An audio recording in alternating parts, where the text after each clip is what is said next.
All right, welcome everybody to another Mando Lessons Live coming at you from up in sunny Maine. It's a beautiful day here. Right after this, I'm going to get outside and get in it. But for now, if you haven't been here before, welcome to an hour of live Mando Lessons Q&A. Glad to have everybody here. See tons of people in the chat already. Chime in where you're from if you're interested in doing that. And I'll read off through them. This is always a fun time. I love hearing what people are working on.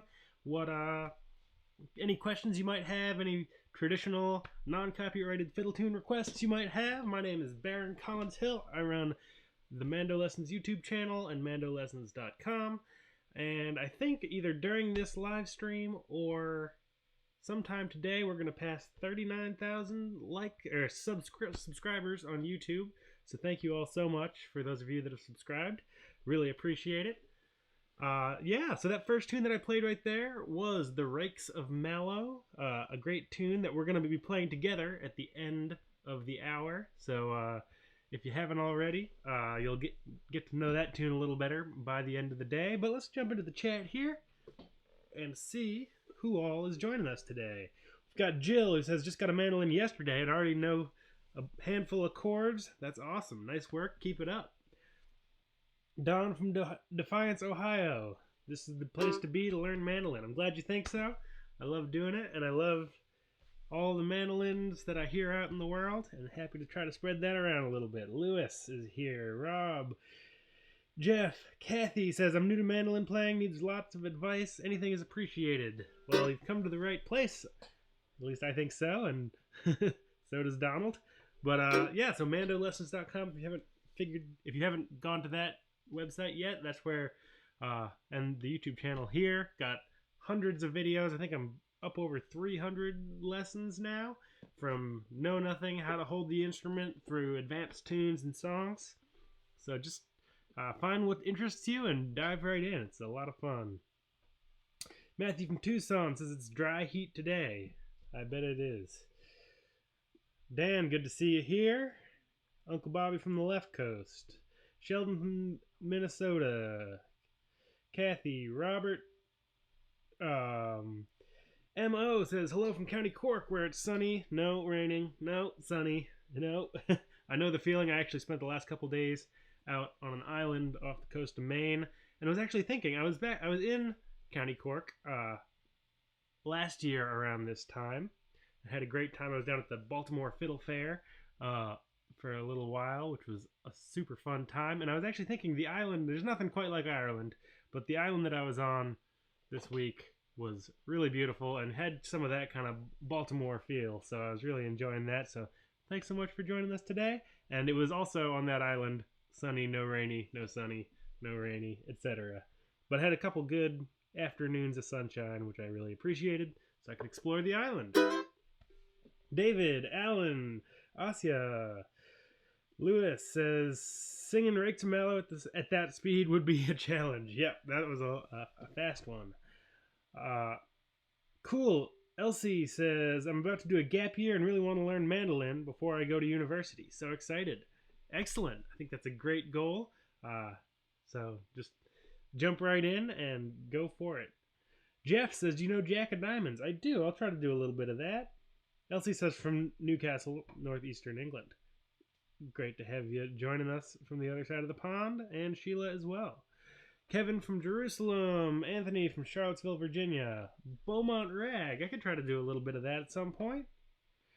David says, what's your opinion on Lohr mandolins? I like them. I didn't have a whole lot of experience with them, but I've got a video that I want to make. I ended up finding two Lohr mandolins, the 600 and the 700, which are kind of the upper end of their range. I found them used from the same person, and I thought, those are interesting because they're built very similarly. The 700 is a little more fancy, except the 700 is actually built with the top so that it doesn't require bracing on the inside. So there's no tone bars or anything on the inside of the top, which is pretty cool. So I want to do a video kind of comparing the sound of the 600 and 700, but they both sound great. And I'm not sponsored by the Lohr or anything. I bought them myself to share what I can find with you. And yeah, I like them. They're pretty well made and they sound pretty good. And so keep an eye out for that lesson down the line. Mary from Montana, good to have you here. Cincinnati River Rats 1 from Cincinnati. Rob from Cambodia on vacation, taking a break. Love your lessons. Very cool. I don't know if we've had anyone from Cambodia chime in on the live stream before. Or in Cambodia, I guess, if you're on vacation there. The middle of the mitten. All right. I'm assuming Michigan there from Michelle. Washington State, Ben, the Pelicans. Sparta, Tennessee. Mike, Motor City, checking in. Alan says, can you discuss some good pick hold techniques and practices? I have trouble holding the pick consistently while trying to play faster rhythms. Definitely, I can do a little kind of pick. So I've got, if you look at the beginner series, the first lesson in the beginner series, I kind of go over all the different things that I like to do in terms of holding the instrument and the pick. Maybe we could do a dedicated pick hold lesson and show a couple different ways that people do it, because people do it a couple different ways, but I've got my favorites. So let's zoom in a little bit here. So the way I kind of approach it is, to start, let's see if I can get this all in the close-up camera. Have your hands pointing away from you. It's just kind of a nice loose fist. I imagine it like kind of grabbing a door handle. Trying to do this on the screen is a little difficult. If you go for a doorknob, rather, kind of get this little hand, or you can think of the little guy. If you drew some eyes here, you have that little kind of mouth hand guy. So you're just kind of holding your hand out, nice loose fist, and then you can drop a pick in with the point headed off that direction. So from the top, it looks more like that. And you really want to keep your arm straight from your elbow down, straight from your shoulder down to your elbow. From the side, bend at the elbow, about 90 degrees. Then it flops over. It's going to push the instrument away from you, the neck of the instrument, which is great. And then going back to the right hand, because that was the question, the instrument's at a bit of an angle, so the pick is going to roll through the strings because the pick is kind of parallel to the floor, and the neck of the instrument is tipped up, so you kind of roll, the right edge of the pick goes through before the rest of the pick. And in terms of the hold, I always teach having a nice loose grip. I always say if you drop the pick, you get 10 points because it means you're not really clamped down. Because if you're nice and loose in playing,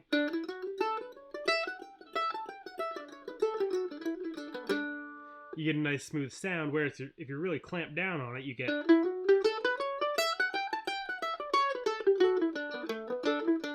more pick noise. It's a little more ragged sounding because you're really clamped down, and if you are tense, the music's going to sound a little bit tense. But other than that, so some people actually hold the pick with like a 2-finger grip on the back. I just do 1 finger there. Some people will stretch out and do a little bit of that in various kind of heights and different angles. Everybody does a little different, but a not uncommon pick hold is with 2 fingers. You could try that if you're really struggling with the 1 finger. But in general, with the pick, I think, it's going to slip around in your hand if you've got a nice loose grip, which is great. And I think it just kind of becomes, I think of it as like driving down the interstate in a car. You need to make, it's a nice flat road, and you need to make a lot of tiny little adjustments as you're going along to kind of keep the car between the lanes.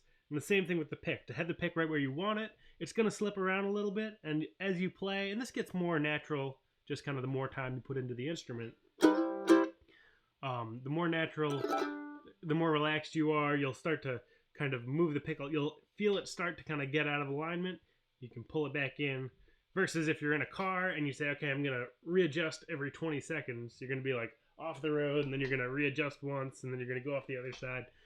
It's not going to be a good time. Same with the pick. If you really let it get all the way kind of out of position, you're going to need to like kind of stop playing music, get your hand back in order, start back up. Versus if you just do a lot of tiny little adjustments, you can just keep on playing that whole time.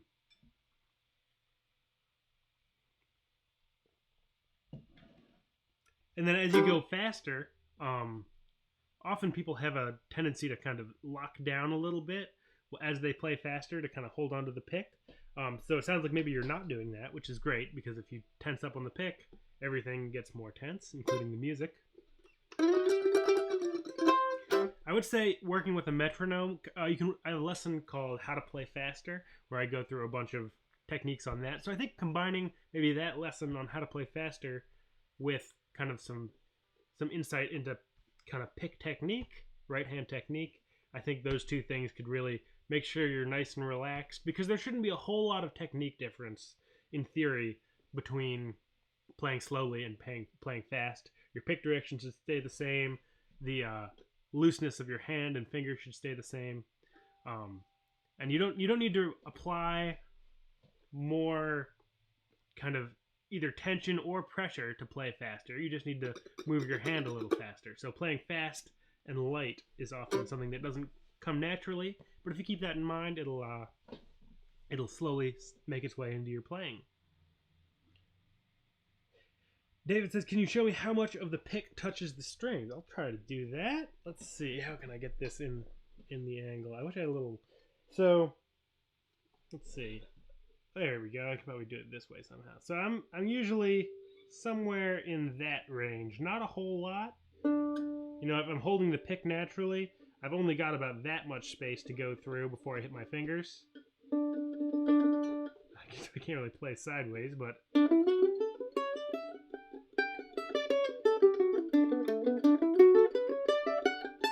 So not a whole lot. That's an actually interesting thing that I'd never done before. Kind of looked at my pick from that angle.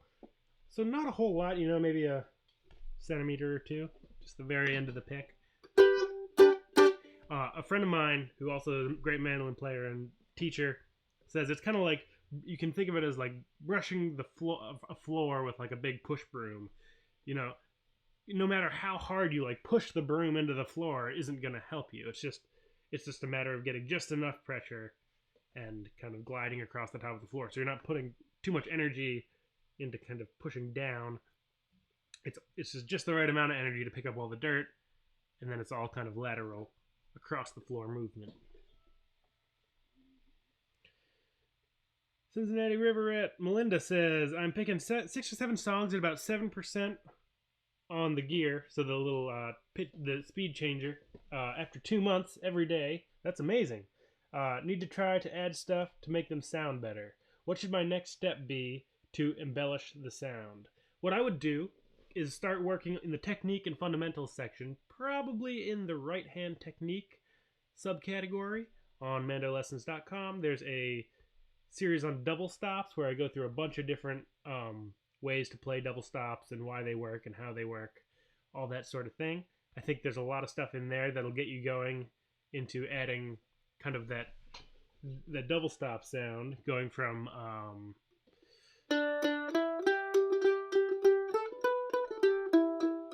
to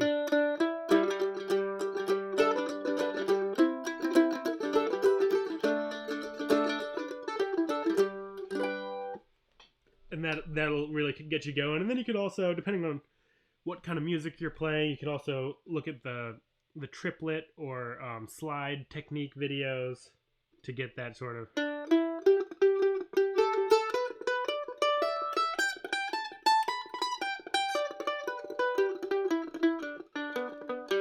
that triplet sound, or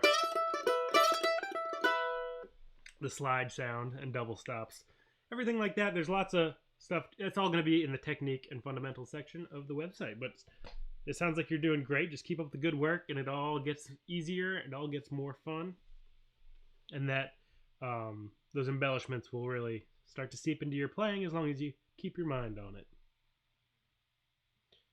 Oh, my chat just jumped here. Robert says, that was Senor Wences the Great Puppeteer. And I don't know what that's about, but you've piqued my curiosity anyway. What thickness of pick do you recommend to use? What I really recommend is try a bunch of different ones. So I've got, let me see here.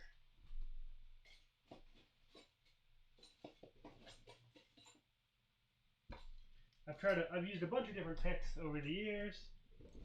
At this point, I use 3 different picks depending on the instrument I'm using. So I use these little orange, what are these called? Dunlop yeah, Dunlop Tortex oranges. Again, no sponsorship here. So I use these a lot on tenor banjo and tenor guitar, and then I use this 1mm, whatever they're called here.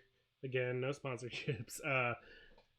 Dunlop Prime Tone 1mm. I use this on like an oval hole mandolin and on some tenor guitars if I'm playing kind of jazzier stuff, and on 6-string guitars. This is my kind of go-to pick.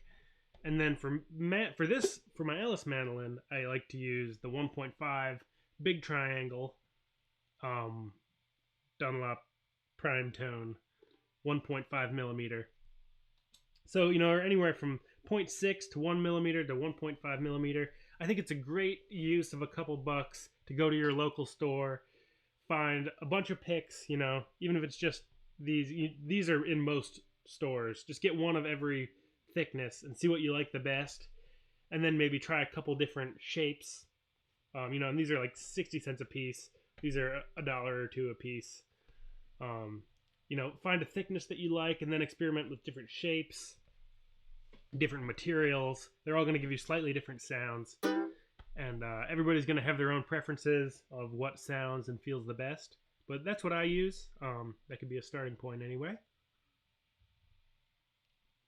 But often I kind of let the instrument itself dictate what pick it wants more than trying to, if I try to use this 1.5mm pick on like some of my lighter built mandolins, it just doesn't sound as good because I can really push this mandolin and it holds up to it. But if I play as hard on a Gibson from the 20s oval hole as I do on this thing, it just doesn't sound as good. It loses a lot of its kind of power and sweetness.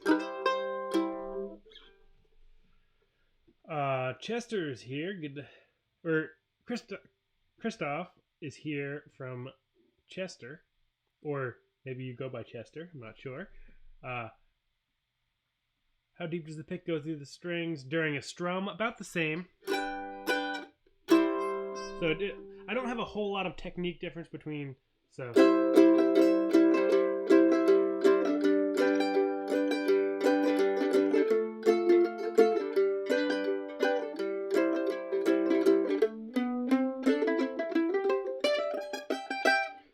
So about the same, depending on, in general, what I did was for a long time, I didn't think about technique at all, and I had very, to be blunt, like bad technique as far as I'm concerned now.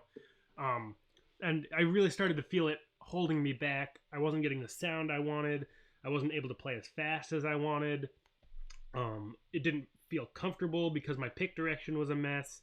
So I really kind of spent a long time finding a good, working on my pick direction, making sure everything is nice and loose all the way through my body up into my kind of whole back and shoulders and everything, rather than just trying to keep my wrist loose. Really, everything starts from your back.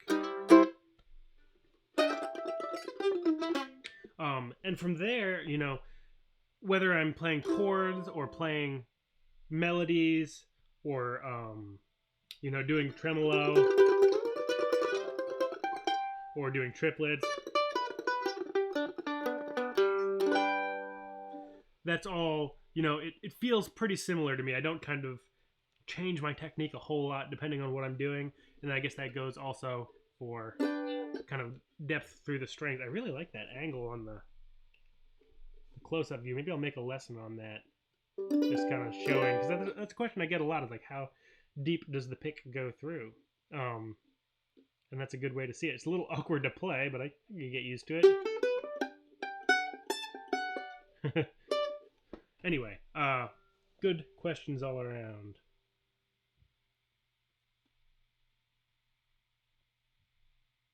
Oh, I see. So Uncle Bobby asked that as I was covering pick depth. But it's a great question, though. Like, does it change between playing melodies and playing chords?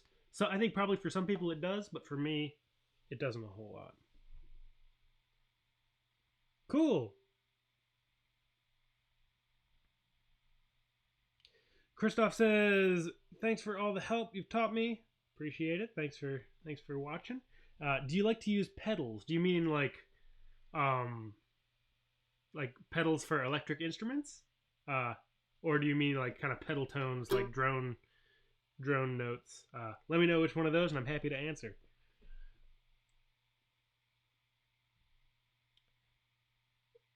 Banjo JL Bluegrass Argentina, very cool. Says thank you from Buenos Aires, Argentina. Thank you. Thanks for joining in. I'm glad you could join us today. Michelle says, I tend to play too softly. Someone suggested to play with the shoulder of the pick rather than the point. What are your thoughts? Let's see.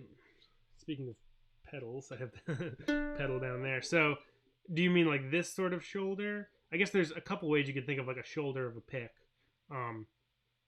So, what's really going on here? Like, rather than playing straight through the strings like this, let's see if I can get this in view a little better. Here we go. So rather than playing straight through, I've really kind of tipped my pick. So I guess that's sort of a shoulder of the pick.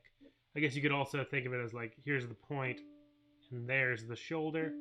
I would say try different. I find some picks to be a little too rounded for me, and I've kind of gravitated towards these slightly more pointy picks. They get pointier than this, but in general, I kind of like that big triangle feeling. Or, I guess this is technically pointier, this 1 millimeter. But in general, I tend to use the point. I know that some people will take a pick and use it like this rather than using the regular point. I would say experiment, see what feels comfortable and what gets you the sound and volume you're looking for. In general, I think it's very common for people to, a lot of people play mandolin very quietly, and one thing I like to do, I'll point away from the mic, but I really often suggest people just sort of seeing how loud they can make their instrument. Hopefully I didn't blow out your ears there. Tried to point away from the mic, but you can just really like put some energy into it. You don't need to play so hard all the time that you're gonna like hurt yourself, but don't be afraid to kind of dig into the instrument a little bit and push it around, because you can get a lot more volume and kind of dynamics than you might originally think.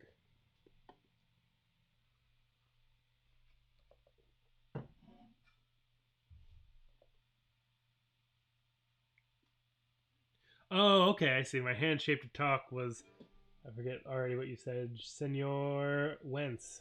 I'm unfamiliar with, but I'll have to look him up now. I love that kind of stuff. Cool, David says I got some Dunlop 1.5 and they've helped me out a lot. I'm glad to hear it. Yeah, I like these picks a lot. I've been using this shape for a long time, kind of the big heavy triangles and of various different brands and materials, and so far I've kind of settled on these for the last couple years and I really like them.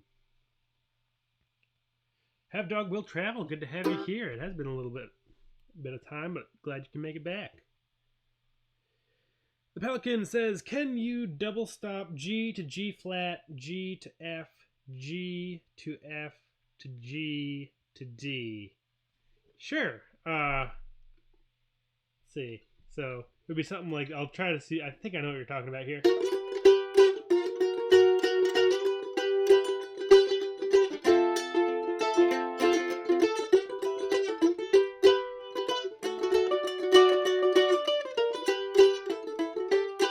So what I'm doing, I've got this G, I'll use the middle two strings, the D and A strings, for the whole bit. I don't know what rhythm you're looking for, but I'll just kind of go through the shapes I'm using.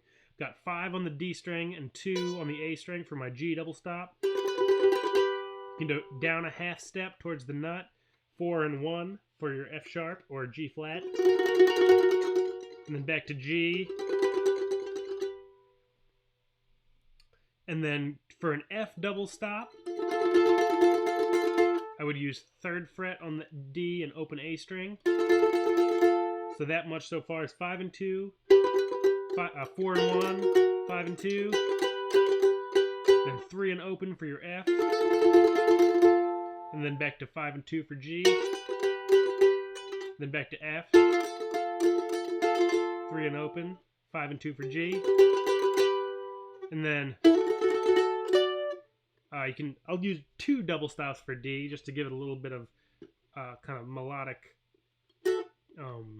meat to the sound. So you can start with this 4 F sharp on the D string, an open A string. And then this is a different D double stop. You've got 4 on the open, or 4 on the D string, and 5 on the A string. So 4 and open is a D, and 4 and 5 is also a D double stop. And then you're back to G, 5 and 2. So a little more up to speed.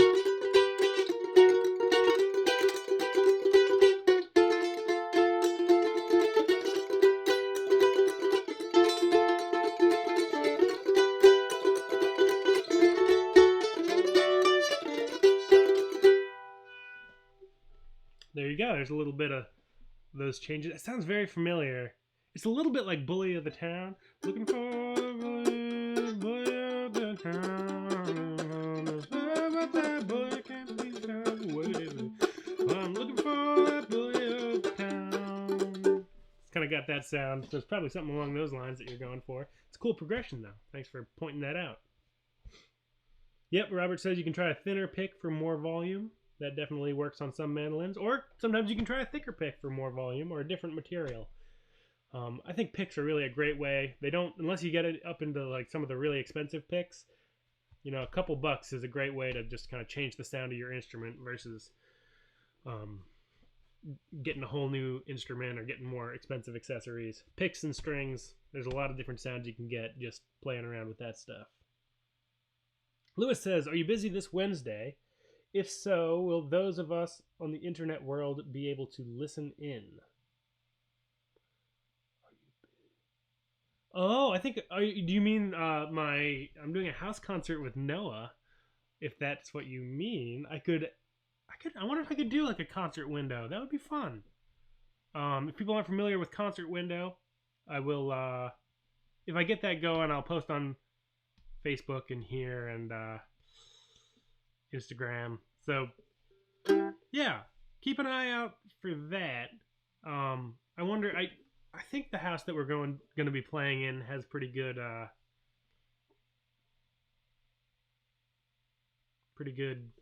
internet that would be able to do that.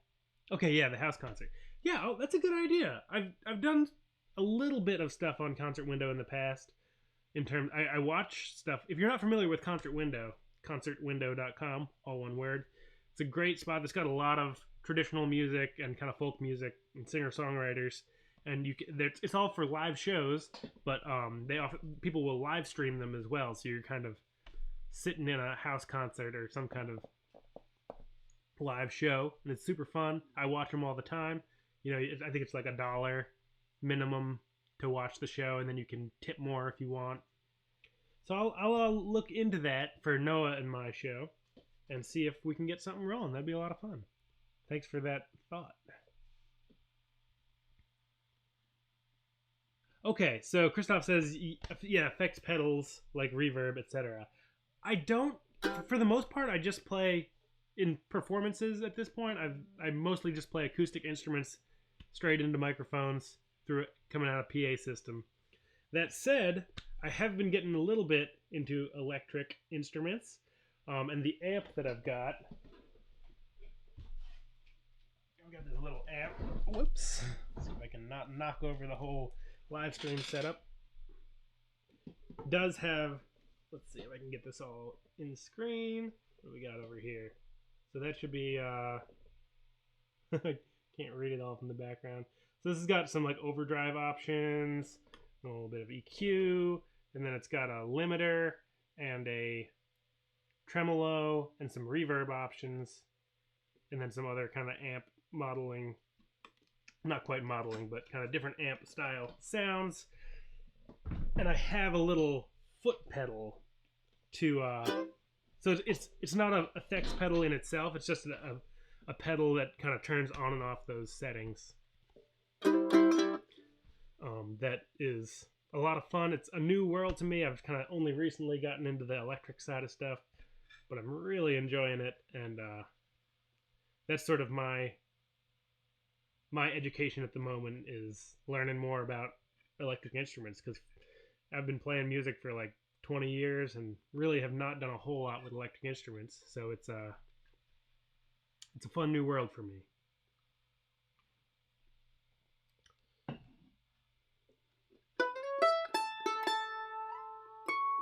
User 5228 says, what can we ask on this? You can ask whatever you want, really. If you've got any questions about mandolins, music, that's kind of mainly what I'm covering here, but that's not to say we never get off course. I'll play a little tune here. Play a little, let's see. I'll play whatever rag this is. I can never remember if it's, excuse me, Beaumont rag or another one, but it's what's in my head right now, so I'll play it. This is...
Here's a little bit. It's East Tennessee Blues. It's got a couple names.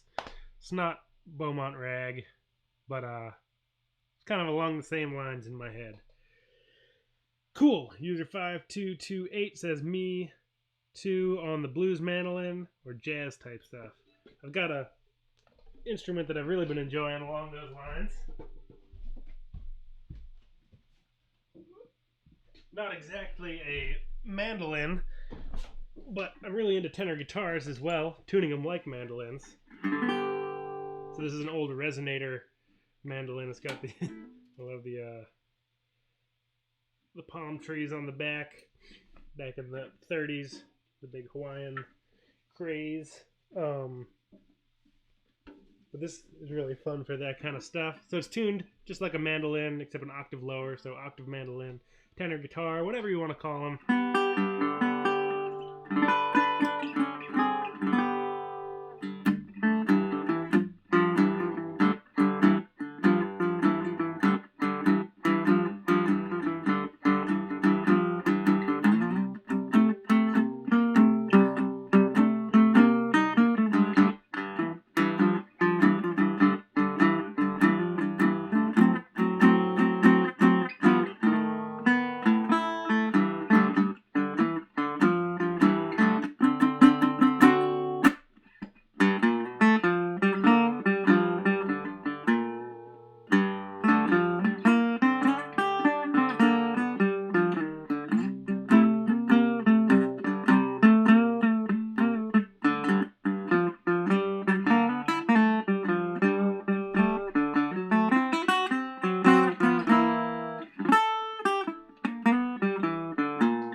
That kind of sounds also good for kind of the New Orleans style jazz. One of my favorite bands at the moment is this great band from New Orleans called Tuba Skinny. And they often have a resonator guitar and a tenor banjo in the group, just playing kind of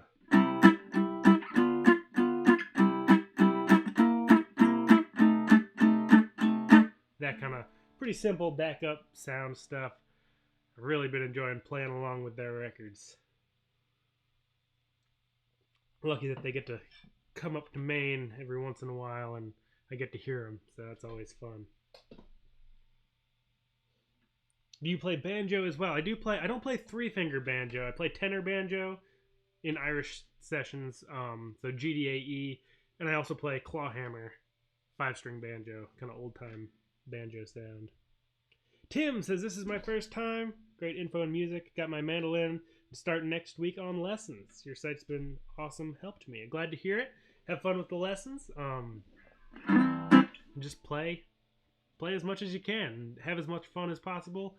And before you know it, you'll be sounding great. That's the nice thing about a mandolin is it's hard to make a mandolin sound really terrible. They're kind of sweet sounding instruments from the get-go. Maybe only beaten in that regard, in my opinion, by the ukulele. I was teaching music on an island earlier this week to a bunch of kids, and we had ukuleles, and I was like trying to get them to like realize when a chord sounded good and a chord sounded bad. But on a ukulele, just like whatever you play just sounds so warm and delightful that it's hard to really get a crunchy, like you can't really get that kind of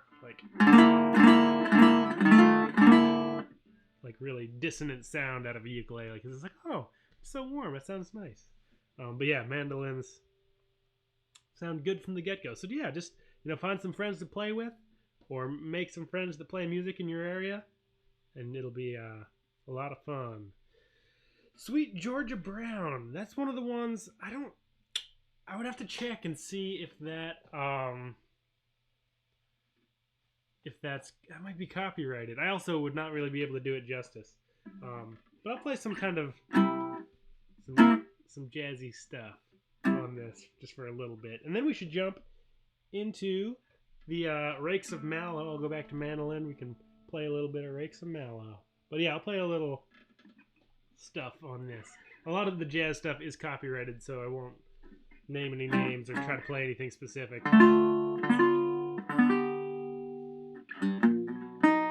Let's see.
Like a little resonator noodling. Always a lot of fun.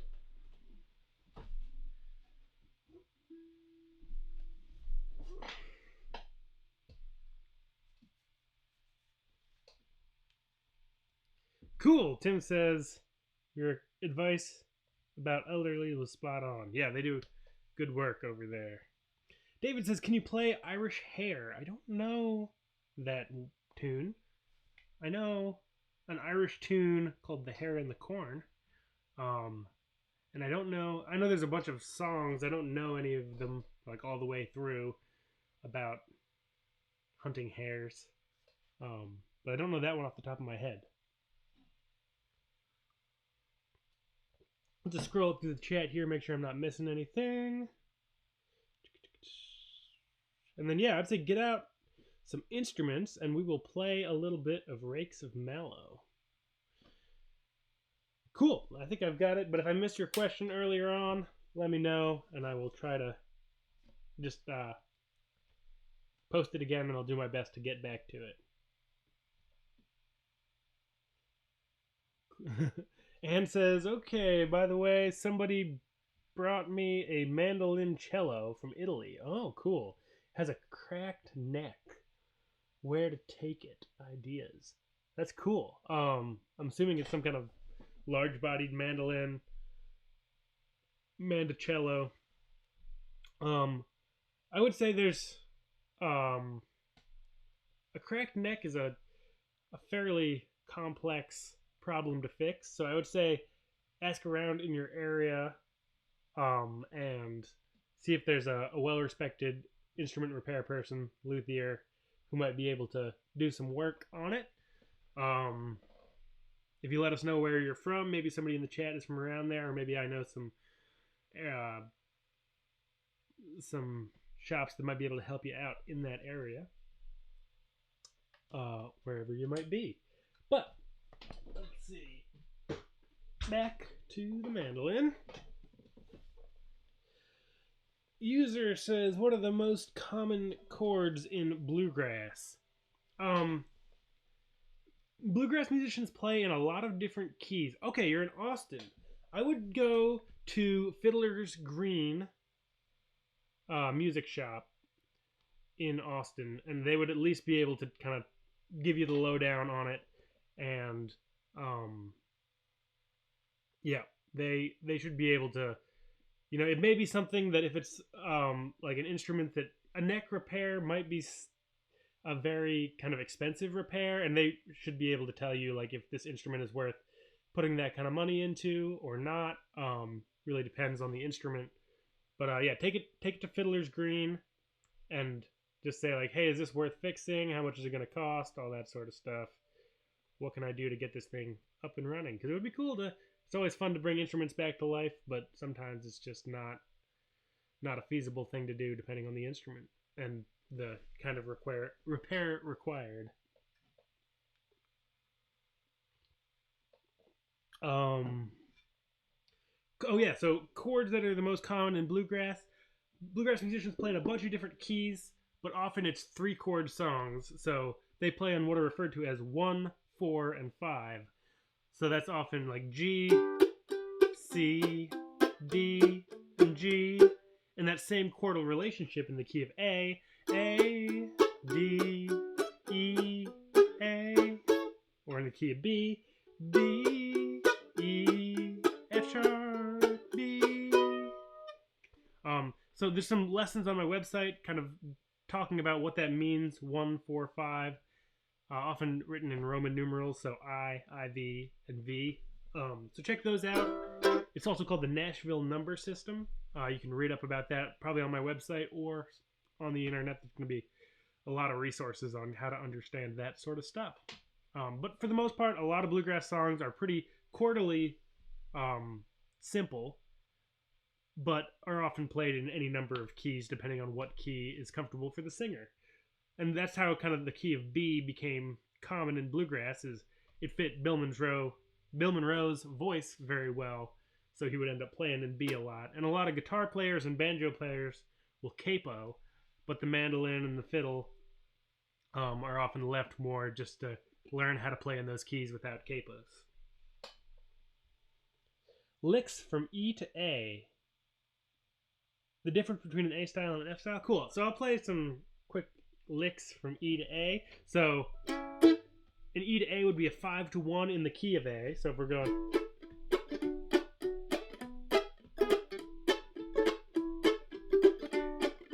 5-1 or E A. So let's see if I'm playing through. So here's an E.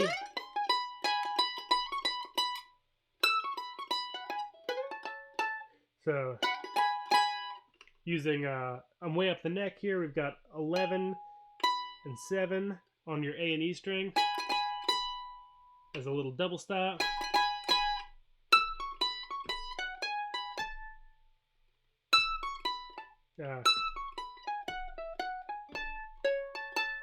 So we have 12, 9, 7, 11, 9, 7, and then back up 7, 9, 11, 12 on the A string, and 11 on the D string. There's a little A double stop. So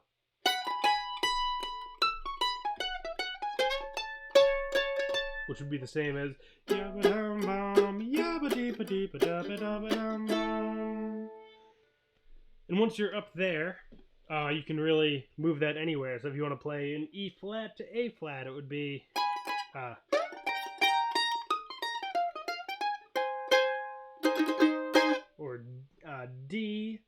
G would be so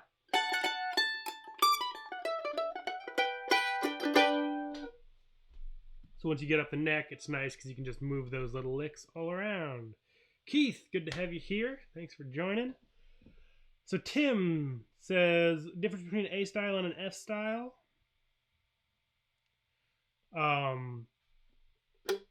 In general, it's, in my opinion, and there's a lot of discussion on this, but this is just sort of my opinion on what I've played over the years. There's not, often I find that you'll find more tonal differences between, you know, if you have like an A model and an F model of an instrument that's, you know, they're kind of built with the same specifications, just one's an A style, one's an F style. There's no huge quality difference.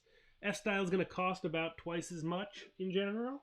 And the sound difference is not going to be as drastic as kind of changing other aspects, whether it's the wood or the carving of the instrument. You know, you can find A style mandolins that sound like F style mandolins. You can find F style mandolins that sound like A style. There's some small differences, but in general, I often find it's not one of the most defining factors when it comes to sound.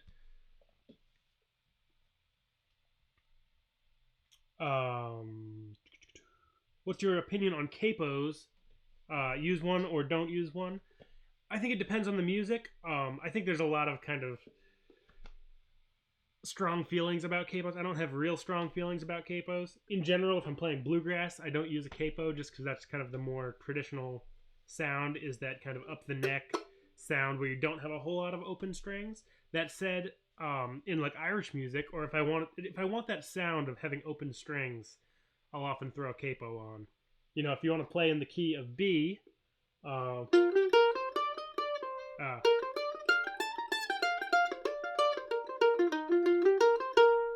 it's very, so it's B flat. You know, and so it's a very closed up position.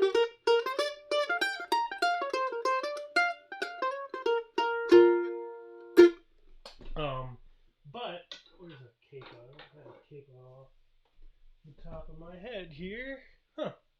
Usually I've got capos lying around all over the place. Oh, here's one. If you throw on a capo on the 3rd fret and play out a G, it's just a very different sound. It's not, you know, better or worse, per se. It's less common to hear that capoed sound in bluegrass, but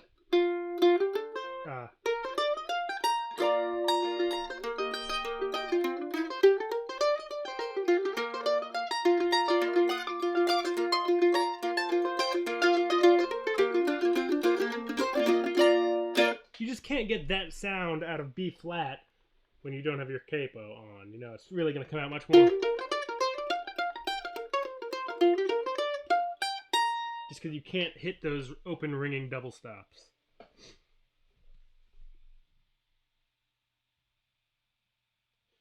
Keith, thank you so much for the super chat donation. I really appreciate it. Helps me continue to put out these live streams and new lessons every single week. And thank you everyone who sends in super chats and PayPal donations and our Patreon members and sends checks to the P.O. box. I really appreciate it all. Couldn't do it without you. It really keeps the website going and keeps new content coming out. Really appreciate it. So thank you, Tim. Sorry, Keith. There's a lot of Tim going around, but yes, thank you, Keith, for that very kind donation. Let's get into some Rakes of Mallow. Key of G. It's on my website. if you want to go look it up. But so the way these works is we pass it back and forth. We'll start out, I'll play the melody, you can play the chords, and then we can swap. So I'll play the chords while you play the melody. If you're new to this tune, try to pick up some of the melody as we go along, see what you can gain just from listening and playing along. If you know the tune but are still getting used to it, it's a good way to just kind of play through the tune a bunch of times and get comfortable with it a little bit more. If you've been playing Rakes of Mallow for a long time, see if you can add in some ornamentation, double stops, slides, triplets, things like that. Whatever you want to add, you can try a little bit of improvisation and just have fun with it. Whatever level you're at with this tune, just try to stretch yourself a little bit and see what happens. So Rakes of Mallow, key of G. Let's see if I can remember how this thing goes. Oh yeah, I had to look this one up before the live stream to remember it because it was totally out of my head. Okay, so not too fast, and if you need to speed it up or slow it down, there's other resources on the website. You can always come back to this lesson after the fact, watch it again, and change the speed by using the little gear in the bottom right hand corner. But here is Rakes of Mallow. One, I'll play the melody, you play the chords.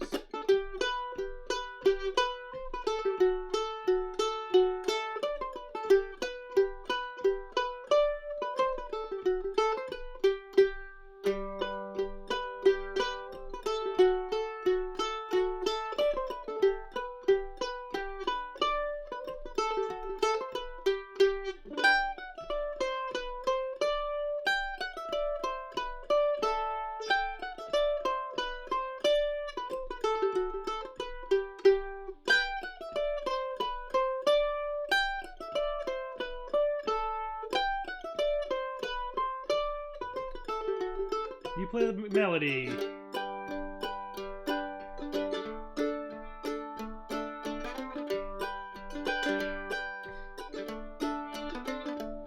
A2.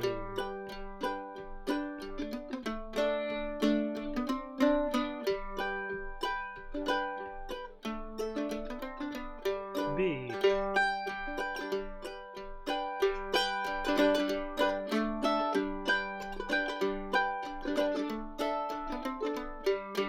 B2.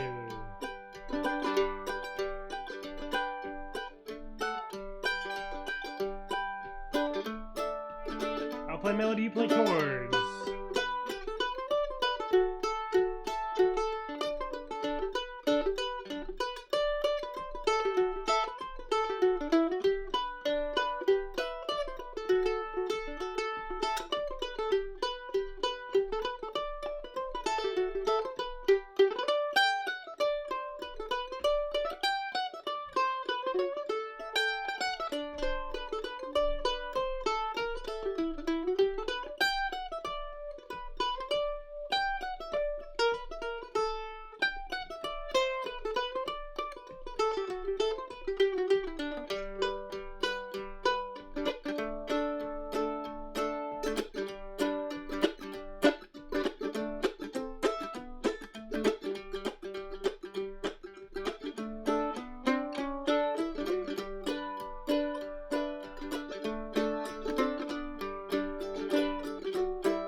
Play it one more time.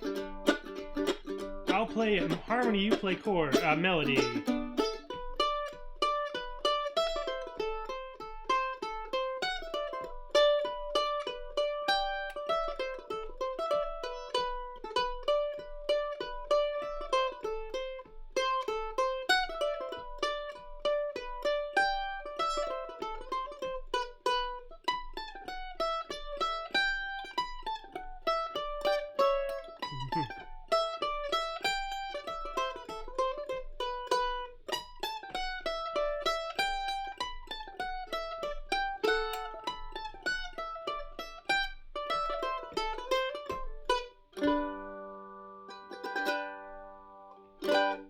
There you go. A little bit of Rakes of Mallow. I already forgot the name of the tune. So, now's the time where we get to decide what we're going to do next week. Except it's not going to be next week this time, because Fiddle Camp is coming. If any of you are in New England and happen to be coming to Maine Fiddle Camp, let me know in the chat. If you want to come to Maine Fiddle Camp and haven't signed up yet, it starts next weekend. Friday, Saturday, Sunday is the first session. Then there's a week-long session during the week. And then there's another weekend session the following weekend. There's still space in all three, although I think the week is filling up pretty quick. But I think there's still space. You can find out more at mainfiddlecamp.com. There's also a couple sessions in August. There's always a great mandolin contingent there. A bunch of mandolin teachers and a bunch of mandolin players playing that kind of tune like we just played. Always a lot of fun. I think the next live stream I'm going to do is going to be the 29th because of the 2 weekends of Fiddle Camp. So that's a couple weeks from now. So the end of June. Last weekend in June, Saturday, will be another MandoLessons live. But what are we going to do in there? That's the question. Preferably something off of my website. Nothing too complicated. Just so people can get a handle on it. And so yeah, so write your suggestions if you got something you'd like to do a play along with. Let me know and we'll see if we can get it going. Got a couple minutes left for last minute questions, but it was if there's any out there that haven't been answered already. But thank you all so much for tuning in this week. Always a lot of fun. Thank you, Uncle Bobby, for the super chat donation. Really appreciate that. Goes a long way, I can assure you. Road to Columbus. That's not on my website. I also need to look into the copyright on that tune. That might be a traditional tune. It's also not on my website at the moment, so preferably something people can look up on my website. But that's a great suggestion. It's a great tune. I know somebody suggested something last week. There was like an overflow. And, oh, we could do one of my compositions. So what do we have on the website for tunes that I wrote? I know we did On Common Ground not too long ago. But, let's see, is there anything else that would work well as a play along? What do we have? Originals.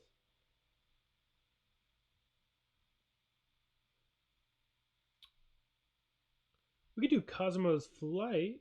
Oh, Mississippi Palisades. There's a great question. I think maybe that's the one that came up last week. Thank you, Lawrence. Let's do Mississippi Palisades. It's a great tune. Key of G. It's on my Old Time Mandolin album. It's also on the website. Written by and graciously allowed to be featured on my website. Written by this great fiddle player, Chirp Smith, from out in the Midwest. One of my favorite tunes of all time. So yeah, let's do that one. Let's do Mississippi Palisades because I think that did come up last week. And I'm happy to, because we didn't get to do it this week, we'll do it next time it comes around. Great choice. And then maybe another time we'll do a original composition if that's still of interest. All right, well, it's about time I head off and try to get a little sunshine. Thanks so much for tuning in. Have a great weekend. I hope it's beautiful weather wherever you are in the world. And I will see you in a couple weeks. Bye-bye.